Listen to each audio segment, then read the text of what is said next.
ஓடிப்போவோம் ஓடிப்போவோம், பனையூருக்கு ஓடிப்போவோம். தலைமறைவு தலைமறைவு, சிபிஐ வரும் வரை தலைமறைவு. ஆறுதல் ஆறுதல், மகாபலிபுரத்தில் ஆறுதல். ஏறுவோம் ஏறுவோம், மின் கம்பத்தில் ஏறுவோம். அமருவோம் அமருவோம், டிரான்ஸ்பார்மில் அமருவோம். தடவுவோம் தடவுவோம், கிரீஸை நல்லா தடவுவோம். பேசாம இதை நீங்க பேசி இந்த போட்டிருந்தா கூட கோஷமா உங்களுக்கு ஏகப்பட்ட அப்ளாஸ் கிடைச்சிருக்கும்.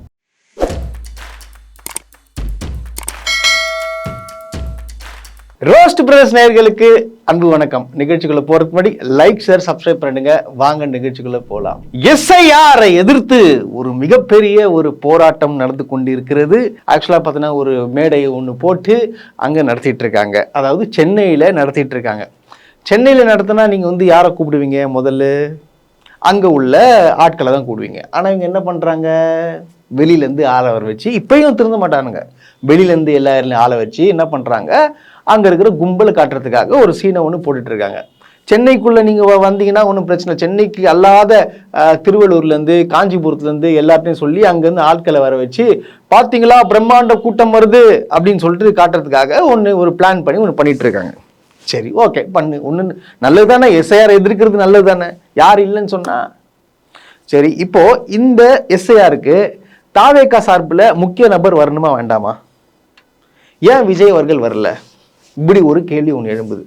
விஜய் வராதுக்கு காரணம் என்ன சார்? அஜித்குமாருடைய மரணத்துக்கு நீங்க வந்தீங்க, ஆனா இது ரொம்ப ரொம்ப முக்கியமான ஒரு விஷயம். இதுக்கு நீங்க ஏன் வரல, ஏன் குரல் கொடுக்கல? என்னையா இது? எதுக்கு வரணுமோ அது எதுக்கு வர மாட்டீங்க? ஆனா பேசுறதுலாம் பார்த்தா பயங்கரம் பேசுறீங்க. எனக்கு நேத்து நீங்க வீடியோ போடும் போதே எனக்கு தெரியும் விஜய் சார் நீங்க வரமாட்டீங்கன்னு சொல்லிட்டு எனக்கு எப்பயோ தெரியும். ஏன்னா நீங்க ஏன் திரும்ப வரமாட்டீங்க? நீங்க வந்தா இவங்க பிஜேபியை பத்தி பேச சொல்லுவாங்க, நம்ம பிஜேபி பத்தி பேசினா நம்மளுக்கு பிரச்சனை ஆயிடும் அப்படின்ற ஒரே மோட்டிவ்ல என்ன பண்றீங்கன்னா வராம இது தவிர்க்கிறீங்க. அதாவது இது எவ்வளவு ஒரு இம்பார்ட்டன்டான விஷயம்ன்றது உங்களுக்கு எல்லாருக்குமே தெரிஞ்சிருக்கும் இல்லையா? விஜய் சாருக்கும் தெரியும். ஆனா இதுக்கு தான் பொது வெளியில பேசணும் அப்படின்னு சொல்றது. ஆனா வரல. ஏன்னா இன்னைக்கு சண்டே வேற, நேற்று சாட்டர்டே, அப்படி இப்படி எதுனா நாய் நமக்கு தெரியல, இப்படிதான் வெளியில பேசிக்கிறாங்க. நம்ம ஒன்றும் சொல்றதுக்கு இல்லை. எஸ்ஐஆரை எதிர்க்கணும்னா நீங்க குரல் கொடுக்கணும். நான் எதிர்க்கிறேன், பிஜேபி இந்த மாதிரி உள்ள போறதுக்காக இந்த ஓட்டெல்லாம் அழிக்க பாக்குறாங்க, இதை நான் எதிர்க்கிறேன், கண்டிக்கிறேன் அப்படின்னு சொல்லிட்டு விஜய் பேசுவார்னு பார்த்தா யாரை கூப்பிட்டு யாரை வந்திருக்கான்னு நினைக்கிறீங்க? ஆதவ் அர்ஜுனா, பொதுச் செயலாளர் புஷி ஆனந்த், இவங்களை வச்சு நீங்க நடத்திட்டு இருக்கீங்க. இதெல்லாம் எப்படி? இது பொதுமக்களாகிய நீங்கள் பார்க்கணும் வேஷம் இது. உண்மையா போராடுறவங்க யாருன்றத நீங்க பார்த்து தானே இருக்கீங்க. உங்களை தேடி நீங்க வேணா எங்க வேணா நீங்க போங்க, உங்களை தேடி இப்போ வரைக்கும் விழிப்புணர்வு ஏற்படுத்தி கொண்டோம், இல்ல ஃபார்ம் உங்களுக்கு புரியலாம் சொல்லி கொடுத்து கொண்டோம், ஃபில்அப் பண்ணி உதவி பண்றோம். யார் நினைச்சுட்டு இருக்கீங்க? திமுகவை சேர்ந்த BLA 2க்கள் தான். தாவேக்காவை சேர்ந்தவங்க வரவே இல்லையே. என்ன அநியாயமா இருக்கு. அப்புறம் இதை விடுங்க, அது என்ன ஆச்சுன்னா இது ஒருத்தர் சொன்னாப்புல, இது உண்மையா பொய்யான்னு சொல்லிட்டு எனக்கு தெரியல. விஜய் கிட்ட போயிட்டு ஒருத்தர் கேட்டிருக்காராம், இந்த மாதிரி தலைவா, என்ன தலைவா கடிதம்லாம் ஒன்று எழுதி போடு தலைவா, நம்மளை அசிங்கப்படுத்துறாங்க, நம்மளை அந்த தேர்தல் ஆணையம் நடத்துகிற மீட்டிங்கில் நம்மளை சேர்த்துக்க மாட்டுறாங்க, கூட்டத்தில் சேர்த்துக்க மாட்டுறாங்க, அங்கீகரிக்கப்பட்ட கட்சிக்கு மட்டும் சேர்த்துக்கிறாங்க. என்ன தலைவா நீ எதனா ஒரு கடிதம் எழுதி போடு தலைவா அப்படின்றதுக்கு, ஏம்பா என்கிட்டயே கடிதத்தை பற்றிலாம் பேசிட்டு இருக்கேன். அதனால அந்த காலத்திலே கடிதம் எழுதணும் பண்ணாங்களாம். என்னது அந்த காலத்தில் கடிதம் எழுதுனேன்? என்ன கடிதம் தலைவா எழுதுனேன்? கடிதத்தை நான் சொல்றதை விட பாட்டாவே படிச்சிடுறேன், நீ கேளு, நீ மறந்துட்டு இருப்ப. ஒரு கடிதம் எழுதினேன், என் உயிரை அனுப்பினேன், இந்த மாதிரி பாடி கலாச்சி அதுக்குள்ள போனதாக சொல்லப்படுது. பண்ணாலும் பண்ணிருப்பாரு, இது ஒரு ஃபேக்கா கூட நீங்க யோசிப்பீங்க. பட் ஆனா இப்படி பண்ணக்கூடிய ஆள் தானே இவரெல்லாம். மனசாட்சின்றது ஒண்ணு கூட இல்லையா விஜய் சார் உங்களுக்கு? அதாவது லெட்டர் ஒன்று போட்டிருக்காரு. இது நடத்துனது யாருன்னு பார்த்தோன்னா சீஃப் எலக்ட்ரல் ஆஃபீஸர், அதாவது தலைமை அதிகாரி, தேர்தல் தலைமை அதிகாரி. அவங்களுக்கு தான் நீங்கள் ஒரு லெட்டர் எழுதி போடணும். ஆனால் நீங்கள் யாருக்கு 2 வச்சுருக்கீங்க? ஸ்டேட் கமிஷனருக்கு வச்சுருக்கீங்க. ஸ்டேட் கமிஷனர் எப்படிங்க எங்க யாருங்க நடத்துறது? அது கூட தெரியாத 2 யார் ஃபர்ஸ்ட் பேர் போடணும் யார் செகண்ட் பேர் போடணும்னு தெரியாதா? இவர் என்ன பண்ணிருக்காரு, ஓ கமிஷனர் தான் வந்து பெருசு இல்ல, இவரு ஒரு படிப்பறிவு நான் சொல்றேன் கேளுங்க, கமிஷனர் தான் பெருசு, போலீஸ்ல கூட பார்த்தோன்னா கமிஷனர் தான் பெருசா இருக்கிறாங்க, அதுக்கப்புறம் தான் வந்து அதிகாரிலாம் வராங்க, ஸோ கமிஷனர் தான் ஃபர்ஸ்ட்னு சொல்லிட்டு நினைச்சு என்ன பண்றாருன்னு பார்த்தீங்கன்னா ஸ்டேட் எலெக்ஷன் கமிஷனருக்கு போட்டு கீழே வந்து என்ன போடுறாரு பார்த்தீங்கன்னா சீஃப் எலக்ட்ரல் ஆஃபீஸர்னு போடுறாரு.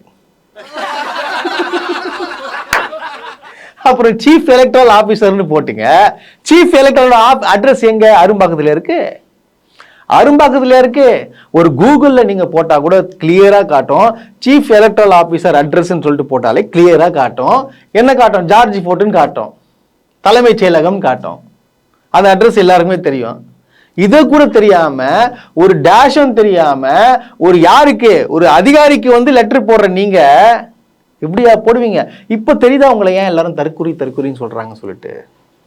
தற்குறின்னு சொன்னா கோவம் வருது இல்ல? அப்போ ஒரு டேஷும் தெரியாம ஏன் சார், ஏன் அதாவது போராட்டம் பண்ணுறோம் நினைச்சீங்கன்னா தைரியம் ஓப்பனா அடிக்கணும். இப்போ திமுக வந்து நடிச்சிச்சு போராட்டம் பண்ணாங்க, அதுல எல்லா போராட்ட வீடியோ நீங்க பாருங்க, அதுல வந்து விஜயோ இல்ல வேற யாரும் விமர்சனம் பண்ணிருப்பாங்க? கிடையவே கிடையாது. யாரும் விமர்சனம் பண்ணாங்க? பிஜேபிய நேரடியா விமர்சனம் பண்ணாங்க. பிஜேபி வந்து இந்த அளவுக்கு வந்து ஓட்டை வந்து இது பண்ணாங்க, நம்மளாம் உஷாரா இருக்கணும், இந்த மாதிரி டைரக்டா அடிச்சாங்க. நீங்க ஓட்டை இது பண்ணி தான் வந்து ஜெயிக்கிறீங்கன்னு சொல்லிட்டு சொல்றாங்க. அந்த மாதிரி எங்க சொல்லுங்க, அப்படிதாங்க போராடணும். சரி, நான் இன்னொன்னு கேட்கிறேன், இப்போ வந்து எஸ்ஐஆரை கொண்டு வந்தது யாரு? பிஜேபி. அதை வந்து கண்மூடித்தனமாக ஆதரிக்கிறது யாரு? அதிமுக. அப்போ நீங்க இன்னைக்கு போராட்டம் நடத்துறீங்க, அப்ப நீங்க என்ன பண்ணணும்? யாரை விமர்சிக்கணும்? பாஜகவையும் அதிமுகவையும் விமர்சிக்கணும், கரெக்டா? ஆனா நீங்க ஏன் சார் இன்னும் திமுகவையே விமர்சனம் பண்ணிட்டு இருக்கீங்க? இந்த வளர்ந்து கட்ட ஒருத்தர் இருக்கிற ஆதவ அர்ஜுனான்றவன், நான் ஓப்பனா சொல்றேன் சார், அவன் தான் உங்க கட்சியை காலி பண்ண போறான், நீங்க எழுதி வச்சுக்கோங்க. ஓப்பனா சொல்றேன். மைக்க பிடிக்கிறாரு, எடுத்த உடனே என்னடா ஒருவேளை ஆதவ அர்ஜுன் திருந்தி வந்து பிஜேபி எதிர்த்த போறாரோ அப்படின்னு சொல்லிட்டு எல்லாரும் நல்லா உத்து கவனிச்சிட்டு இருக்காங்க. எப்படி நல்லா உத்து கவனிச்சிட்டு இருக்காங்க. இவர் மைக் எடுத்த உடனே எஸ்ஐஆரை எதிர்க்க போறோம், பிஜேபி எதிர்க்க போறோம், அதனால மாவட்ட செயலர்லாம் நேற்று நைட்டு வந்து ஒரு மேடை போட்டாங்க. ஆனா போலீஸ் வந்து அவங்கள விடாம எவ்வளவு டார்ச்சருங்க பண்றாங்க. என்னுடைய மக்கள், என்னுடைய வரக்கூடிய தொண்டர்களை வந்து 10 கிலோமீட்டர் நடக்க வச்சாங்க. புரியுதுங்களா? பிஜேபின்னு சொல்லிட்டு அடுத்து பேசின 6 நிமிஷம், அடுத்த 5 நிமிஷம் பாத்தீங்கன்னா ஃபுல்லா டிஎம்கே அட்டாக் பண்ணி பேசிட்டு இருக்கு. தெய்வத்தால் ஆகாது நீனும் முயற்சிதன் மெய் வருத்த கூலி தரும். நம்ம எஸ்ஐஆருக்கு எதிராக கண்டன ஆர்ப்பாட்டம் பண்றோம். ஒன்றிய அரசுக்கு எதிராகவும் தேர்தல் கமிஷனுக்கு எதிராகவும் ஒரு கண்டன ஆர்ப்பாட்டத்தை சொல்றோம். ஆனா நேற்று நைட்டில் இருந்து நம்ம அப்போ நம்முடைய மாவட்ட செயலாளர்கள் ஒன்று இல்லைன்னு ஆகிட்டாங்க. என்ன பிரச்சனை முதல்வர் சார், என்ன பிரச்சனை? காலங்காத்தால ஸ்டேஜை கலைக்க சொன்னாங்க. இதே திமுக போன வாரம் 5 அடிக்கு மேடை போட்டாங்க. இப்ப இல்ல 5 அடிக்கு போடக்கூடாது, 3 அடிக்கு தான் போடணும். ஏன் 3 அடிக்கும் 5 அடிக்கும் என்ன பிரச்சனை? முதல்வர் அவர்கள் வந்து வீட்டில் உட்காந்துக்கிட்டு 5 அடி போடக்கூடாதுன்னு சொல்லிட்டு இருப்பாரா? இல்ல உங்க பையனுக்கு பிடிக்காதா? ஒரு ஸ்டேஜ் போறது கூட தமிழக வெற்றி கழகத்துக்கு வந்து எவ்வளவு தொல்லைகள், எவ்வளவு நிர்வாகிகள் பிரச்சனை. இங்க இருக்க தோழர்கள் வந்துகிட்டு இருக்காங்க, கிட்டத்தட்ட 8-9 கிலோமீட்டர் சுத்த வர்றாங்க. இங்க இருந்து திரும்பி இப்படி வர்றதுக்கு ஒரு 50 மீட்டர் கிடையாது. ஆனா நம்ம தோழர்கள் இங்க இருக்கவங்க எல்லாம் 10 கிலோமீட்டர் நடந்து வந்திருக்காங்க. என்ன ஒரு அநியாயம்! ஏன் எப்படி இது நான் கேக்குறேன். அதாவது இவங்க என்ன தெரியுமா பண்றாங்க, இப்போ வந்து போலீஸ் வந்து தடுக்குது அப்படின்னு சொல்றதுக்கான ஒரு வேலையை ஒன்று பண்றாங்க. என்னன்னா, ஒரு போலீஸ் வந்து ஒரு இடம் சொல்லணும், தம்பி நீங்க எதை நடத்தணும், இதை விட்டு நீங்க வெளியே வரக்கூடாது, இங்க போக்குவரத்து பாதிக்கும், இந்த இடத்துல இருந்து இந்த இடம் தான் ஸ்டேஜ் போடணும்னு சொல்றாங்க. இவங்க ஓகேன்னு சொல்றாங்க. ஆனா ஸ்டேஜ் இவங்க எப்படி போடுவாங்க தெரியுமா? போலீஸ் சொன்ன இடம் இல்லாம பக்கத்துல வந்து போட்டுட்டு வேணும்ட்டு போலீஸ் வந்து கேட்கணும், அங்க ஒரு பிரச்சனை ஏற்படுத்தணும், இதை வச்சு ஒரு சீன் கிரியேட் பண்ணுன்ற ஒரே நோக்கில் தான் பண்ணிட்டு இருக்காங்க. நான் எழுதி தரேங்க, நான் 100% சொல்றேன். இவங்க சொன்ன இடத்துல வைக்காதனாலதான் போலீஸ் வந்து தடுத்தாங்க. அது எப்படி போலீஸ் சொல்றதே கேட்க மாட்டீங்கன்னா எப்படிங்க நீங்க? போலீஸ் சொல்றது ஏன் நீங்க கேட்க மாட்டீங்க? போலீஸ் சொல்றது கேட்காதனாலதான் 41 பேர் இறந்தாங்க. போலீஸ் ஒன்று ரூல்ஸ் ஒன்று ஃபாலோ பண்ணீங்களா? ஆனா ஒன்று ஐயோ இடமாற்றாங்க அப்படி இப்படின்னு சொல்லிட்டு பேசி ஆதவ அர்ஜுன் சொல்றாரு, இது மாதிரி திமுக ஒரு நிகழ்ச்சி நச்சுன்னா அங்க வந்து மேடை போட்டா நீங்க வந்து போலீஸ் தடுத்துருவீங்களா? எப்படிங்க இது? அதுக்குள்ள ஒரு ஸ்கிரிப்ட் ரைட் இருக்கிறான் பாருங்க, அந்த பட்டிமன்ற பேச்சாளர். அவன் ஒரு பெரிய ரைட் அப் மாதிரி போட்டுக்கிறான். கண்டிக்கின்றோம் கண்டிக்கின்றோம், ஏவல் துறையை கண்டிக்கின்றோம். இவங்களுக்கு பிளான் ஒண்ணு புரிதுங்களாங்க. இப்போ போலீஸ் சொன்ன இடத்துல வந்து போட்டா வந்து பிரச்சனை இருக்காது. ஒரு கிரியேட் ஆகுது, நியூஸ்ல வராது, பிளாஷ்ல வராது, பிரேக்கிங் நியூஸ்ல வராது. ஸோ அதனால சர்ச்சை கிரியேட் ஆகுது. அதனால வந்து நம்ம சொன்ன இடத்துல இந்த பக்கம் நம்ம போட்டோம்னா அவங்க ஒரு பிரச்சனையை கிரியேட் ஆகணும். பிரச்சனை கிரியேட் ஆனதான் நம்மளுக்கு எல்லாரும் தெரியும், ஓ விஜய் வந்து பெரிய ஆள் ஆகிட்டு இருக்காரு, அவர் தடுக்கிறதுக்காக திமுக செயல்படுது. இதை பத்தி பேசிட்டு இருக்கானுங்க. லூசுத்தனமா தற்கொலைத்தனமா பேசிட்டு இருக்கானுங்க. அதாவது இவர் சொல்றாப்புல 10 கிலோமீட்டர் சொல்றாரு, ஆனா நியூஸ்லயும் சரி அவங்க நிர்வாகிகளும் சரின்னு சொல்றாங்க 3 கிலோமீட்டர் எங்களை நடக்க வச்சுன்னு சொல்றாங்க. அதுவே பச்சை பொய். இங்க வந்து இவனுக்கு வந்து இதே மாதிரி பேச்சை வந்து நீங்க வந்து அஜித் குமார் மரணத்துக்காக ஒரு கண்டன ஆர்ப்பாட்டம் தெரிவிச்சாங்க பாத்தீங்களா? அப்பயும் வந்து இதே டைலாக் தான் சொல்லியிருப்பாங்க. அது வந்து போலீஸ் வந்து பக்காவா சொல்லிட்டாங்க. ஏன்னா பாத்தீங்கன்னா வரக்கூடிய பேர் வந்து அதிகமா வராங்க, அதெல்லாம் வந்து வண்டி பார்க்கிங் பண்றதுக்கு இடம் இல்லை. ஏன்னா கண்ட இடத்துல பார்க்கிங் பண்ணி விட்டுட்டு டிராபிக் ஜாம் பண்ணிட்டு பண்ண முடியாது. அதனால பார்த்தா என்ன பண்றாங்கன்னா கரெக்டா, அதாவது 300 மீட்டர்ஸ்குள்ளதான் வந்து பைக் பார்க்கிங் பண்ணிட்டு போற அளவுக்கு வந்து செட் பண்ணி கொடுத்துக்கிறாங்க. ஆனா இவங்க என்ன பண்றாங்கன்னா பச்சை பொய்யா வந்து 3 கிலோமீட்டர் சொல்றாங்க. இவங்க 3 கிலோமீட்டர் சொன்னா அவங்க ஒரு ஆதரவுனா 10 கிலோமீட்டர் சொல்லி இந்த மாதிரி வதந்திகளை கிரியேட் இந்த மாதிரி நீங்க சொல்றதுனால இப்ப எப்படி மக்களுக்கு வந்து திமுக மேல வந்து வெறுப்பு வந்து ஓட்டு போடாம போட நினைச்சிட்டு இருக்கீங்களா மிஸ்டர் ஆதவ் அர்ஜுன்? ஏன் ஆதவ் அர்ஜுன் இது? இங்க பாருங்க, நான் உங்களுக்கு ஓப்பனா சொல்லட்டுமா, எதிரி வந்து வெளியில இல்ல, முதல் எதிரி நீங்க மட்டும்தான்றத வந்து நான் திருப்பி சொல்லிட்டு இருக்கேன். இது விடுங்க, இதோட ஸ்பெஷலான விஷயம் சொல்றேன் கேளுங்க. அந்த வீடியோல விஜய் அவர்கள் பேசியிருந்தார் பாத்தீங்களா? அந்த வீடியோல பாத்தீங்கன்னா சொல்றாங்கன்னா ஜென்சி ஓட்கள்லாம் பாத்தீங்கன்னா நீங்க உஷாரா இருக்கணும். அதாவது என்ன சொல்றாங்க, 18ல இருந்து 23 வயசு அந்த கேட்டகரி தெரிதுங்களா, பாத்துங்களா, பக்காவா வச்சிருக்காரு. ஜென்சி கிட்ஸ், நம்ம ஃபர்ஸ்ட் டைம் ஓட்டர்ஸ், நம்ம புது வாக்காளர்கள், நம்ம நண்பிகள், அவங்க ரொம்ப கேர்ஃபுல்லாக இருக்கணும்.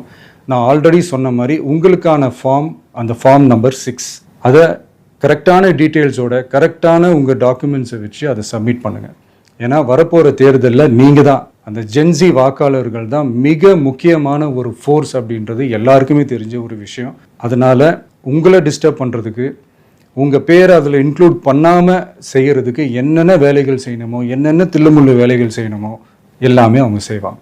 அந்த அந்த அந்த அந்த இளைஞர்கள் தான் பார்த்தோன்னா அவங்க யோசிக்க தெரியாது. படத்தை பார்த்து அப்படியே டக்குன்னு விஜய்க்கு ஓட்டு போட்டுருவாங்க அப்படின்ற ஒரு கரெக்டாக அது பக்காவா செட் பண்ணி வச்சிருக்காரு. இப்போ இல்லை அந்த ஓட்டு ஃபுல்லாக வந்து இவரு தான் வரப்போகுதுன்ற ஒரு நம்பிக்கையில் என்ன சொல்றாரு பார்த்தீங்கன்னா, திமுக வந்து தவறா பேசி என்ன சொல்றாருன்னா, இந்த மாதிரி தாவேக்காலேருந்து போயிட்டு ஃபார்ம் கேட்டாலும் யாரும் கொடுக்கறது இல்லை. யார சொல்றாரு? திமுக விமர்சிக்கிறாரு. அதாவது திமுக வந்து ஃபார்ம் கொடுக்கறது இல்லையா? டேய், யாரா ஃபார்ம் கொடுக்கறது? தேர்தல் ஆணையத்தில் வந்தவங்க ஃபார்ம் கொடுக்குறாங்க. இதுல எப்படி திமுகவுக்கும் அவங்களுக்கு என்ன சம்பந்தம் இருக்கு? ஏங்க அத்தனை பேருக்கும் வந்து ஃபார்ம் கொடுத்துட்டு இருக்காங்க. அப்பனா எல்லாரும் திமுக ஆட்களா, திமுக ஆளான்னு பார்த்தா ஃபார்ம் கொடுத்துட்டு இருக்காங்க. இது எனக்கு புரியலையே. அந்த தேர்தல் ஆணையத்தில் அமைச்சு விட்ட பிஓல ஆபீசர் எல்லா வீட்டுக்கும் இறங்கி போய் கொடுத்து ஆகணுங்க. ஒண்ணு தெரியுமா, அவர் வந்து கொடுத்து ஒரு செட்டு கொடுத்து முடிச்சாதான் இன்னொரு செட்டு கொடுப்பாங்க. அதெல்லாம் கட்டாயம் கொடுத்தாகணும். இவ்வளவு சீக்கிரம் உள்ள பூந்து தாவேக்கான்னு சொன்னா வந்து கொடுக்கறது இல்லையா? ஒரு மனசாட்சி வேணா? எப்படிலாம் ஒரு விமர்சிக்கணும்ன்றது தெரிய வேணா? தற்குறித்தனமாவே பேசினா எப்படி இது? நாங்களும் பேசி பாக்குறோம், எவ்வளோ பேசுறோம். ஏன்னா இவனால நம்பாதீங்க, இவன் நடிக, சும்மா வெளி வேஷம் போடுறாரு அப்படின்னு சொல்லிட்டு நாங்க சொல்லிட்டு இருக்கோம். ஆனா இன்னமும் வந்து நம்பாம விஜய் இங்க பாருங்க, நான் சொல்றேன், 18 வயசுல இருந்து 23 வயதுக்குள் இருக்கும் இளைஞர்களே தயவு செய்து உசாரா இருங்க. ஏன்னா அதுக்கு மேல இருக்கிறவங்க வந்து தெரியும், கொஞ்சம் மைண்டு கொஞ்சம் வேலை செய்யும். அடடா இவன் டுபாக்கூர், நம்ம இவனுங்க ஓட்டு போடணும் அப்படின்னு சொல்லிட்டு உங்களுக்கு தெரியும். அதனால வந்து உசாரா என்ன பண்ற, அந்த ஓட்டர்ஸை மட்டும் வந்து டார்கெட் பண்ணி இந்த மாதிரி வேலைகள்ல வந்து இவர் இறங்கி இருக்காருன்னு சொல்ல முடியுங்க. அதாவது உலகத்திலேயே இப்படி ஒரு கோஷத்தை நீங்க பார்த்திருக்க மாட்டீங்க. அந்த கோஷத்தை பாருங்க நீங்களே. காத்திருக்க வேண்டாம். தேர்தல் அதிகாரிக்காக காத்திருக்க வேண்டாம். தேடி போவோம். தேர்தல் அதிகாரியை தேடி போவோம். தேர்தல் அதிகாரியை தேடி போவோம்.